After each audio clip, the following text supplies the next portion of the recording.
Welcome to Kamal online maths. இந்த வீடியோவில் ஒரு ஸ்டாட்டிஸ்டிக்ஸ் கான்செப்டை யூஸ் பண்ணுற மாதிரி ஒரு கொஷின் என்ன கொடுத்துருக்காங்கன்னா, ஒரு 17 மெம்பர்ஸோட பாடி டெம்பரேச்சர் வேல்யூவோட ஸ்டாண்டர்ட் டீவியேஷன் 2.7 அப்படின்னு கொடுத்துருக்காங்க. அது ஃபாரன்ஹீட்டில் இருக்குது. கொஷின் என்னென்னா, அந்த டெம்பரேச்சர் செல்சியஸில் எவ்வளோ வரும் அப்படின்னு கேட்குறாங்க. ஸோ ரெண்டு விஷயங்கள் இருக்குது. ஃபாரன்ஹீட்டில் கொடுத்துருக்கிற ஸ்டாண்டர்ட் டீவியேஷன் செல்சியஸில் என்ன வரும். ஸோ ஸ்டாண்டர்ட் டீவியேஷனை ஃபாரன்ஹீட்லேருந்து செல்சியஸ்க்கு கன்வர்ஷனில் கேட்குறாங்க. ஓகே, ஃபஸ்ட்டு ஃபாரன்ஹீட்லேருந்து செல்சியஸ்க்கு மாற்றுறதுக்கான ஃபார்முலாவை இங்கே நம்ம யூஸ் பண்ணிக்கணும். ஸோ இப்போது செல்சியஸ்க்கு 5/9 இன்ட்டு F-32 அப்படின்னு இருக்கும். ஸோ ஒரு ஃபாரன்ஹீட் வேல்யூவை செல்சியஸ்க்கு மாற்றுறதுக்கு இந்த ஃபார்முலா. ஸோ இதை நம்ம அப்படியே மல்டிப்ளை பண்ணிக்கிறோம் அப்படின்னா 5/9 ஆஃப் F மைனஸ் 32 இன்ட்டு 5 160/9 வந்துடும். இது ஃபாரன்ஹீட்டில் இருக்கிறத செல்சியஸ்க்கு மாற்றிடும். ஆனால் கொஷின் கொடுத்துருக்கிற டேட்டா ஒரு 17 பர்சன்ஸோட standard deviation of Fahrenheit value. அப்போது இங்கே நம்ம ஸ்டாண்டர்ட் டீவியேஷனோடைய ஒரு கான்செப்டை இங்கே அப்ளை பண்ணிக்கணும். என்னென்னா, shifting of origin and scale என்ன வரும் அப்படின்ட்டு.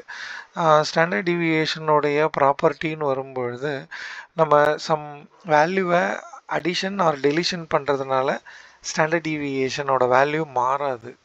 ஆனால் மல்டிப்ளை ஆர் டிவைட் பண்ணுறீங்க அப்படின்னா அதுக்கேற்ற மாதிரி டீவியேஷனோட வேல்யூ நமக்கு சேஞ்ச் ஆகும்.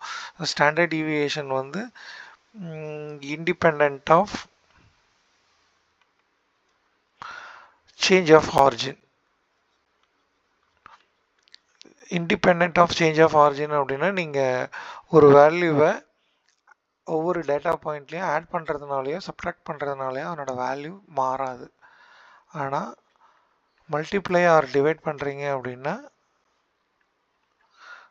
அதுக்கு ஈக்குவலாக ஸ்டாண்டர்ட் டீவியேஷன் சேஞ்ச் ஆகும். ஸோ இப்போ நான் இந்த கான்செப்டை இங்கே அப்ளை பண்ண போகிறேன். என்ன வேல்யூ இதிலிருந்து நமக்கு சேஞ்ச் ஆகும் அப்படின்னா, இந்த வேல்யூவை கன்வெர்ட் பண்ணியாச்சு. இப்போ செல்சியஸில் அதனோட ஸ்டாண்டர்ட் டீவியேஷன் எனக்கு வேணும் அப்படின்னா டோட்டலாக இதனோட ஸ்டாண்டர்ட் டீவியேஷனை நான் கண்டுபிடிச்சா போதும். 5/9 F மைனஸ் 160/9 அப்படின்ட்டு. ஆனால் ஸ்டாண்டர்ட் டீவியேஷனில் சம் வேல்யூவை ஆடோ டெலிட்டோ பண்ணுறதுனால அதனால் வேல்யூ மாறாது. அப்படிங்கிறதுனால இந்த ஸ்டாண்டர்ட் டீவியேஷனில் இந்த வேல்யூ எந்த பிரச்சனையும் ஏற்படுத்த போகிறதில்ல. அப்போ இங்கே மட்டும்தான் அதனோட வேல்யூ அஃபெக்ட் ஆகும். 5/9 அந்த ஃபாரன்ஹீட்டை நான் மல்டிப்ளை பண்ணுறேன் அப்படின்னா அதுதான் செல்சியஸோட ஸ்டாண்டர்ட் டீவியேஷனாக எனக்கு இருக்கும். அப்போ 5/9 இன்ட்டு ஃபாரன்ஹீட் இங்கே எவ்வளோ கொடுத்துருக்காங்க அப்படின்னா, கொஷினை பாருங்கள், 2.7 கொடுத்துருக்காங்க. ஸோ இதை நான் இங்கே சிம்பிளிஃபை பண்ணுறப்போ 0.3 அப்படின்னு வருமா? ஓகே, 5 இன்ட்டு 0.3னா எனக்கு 1.5 அப்படின்னு வரும். ஸோ இப்போ இதுதான் செல்சியஸில் அதாவது ஸ்டாண்டர்ட் டீவியேஷனோட வேல்யூ. இங்கே கொடுத்துருக்குற ஆப்ஷன் 1.5 அப்படிங்கிறது கரெக்டாக இருக்கும். ஸோ இங்கே கணக்கில் ரெண்டு விஷயங்கள் பார்க்கணும். ஃபாரன்ஹீட்டில் செல்சியஸாக மாற்றுறதுக்கான ஃபார்முலா தெரியணும்.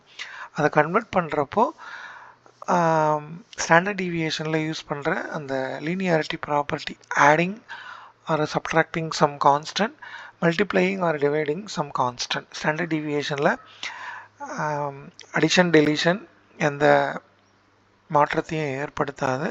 ஆனால் multiplying dividing by some non zero constant அப்படின்னு வரும்போது ஸ்டாண்டர்ட் டீவியேஷனோட வேல்யூ சேஞ்ச் ஆகும். அப்படிங்கிறத புரிஞ்சுக்கிட்டால் இந்த கணக்குக்கு சரியான விடையை நம்ம சால்வ் பண்ணிக்கலாம். தேங்க்யூ.